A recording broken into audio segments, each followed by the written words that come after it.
Ja, veliko tega razlagam.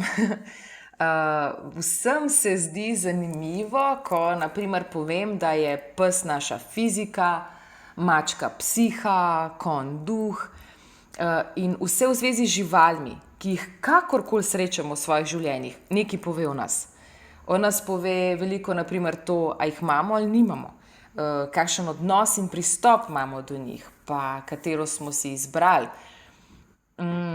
Lahko tudi povem, da niti ni nujno, da jih imamo v fizičnem oprijemljivem svetu. Lahko nas pridejo obiskat pri meni, ko delamo hipnozo, lahko pridejo k vam v sanjah in prinesejo neko sporočilnost. Pa kaj še? Lahko povem, da niso na zemlji, da bi jih ljudje jedli, ali pa to, da imamo vsi prav.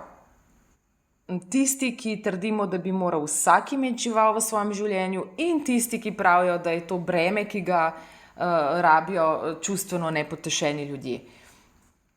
Ampak kot pribito, pa tudi drži to, da bi vsak otrok moral odraščati ob vsaj eni živali, ob kateri bi lahko uril svojo človeškost.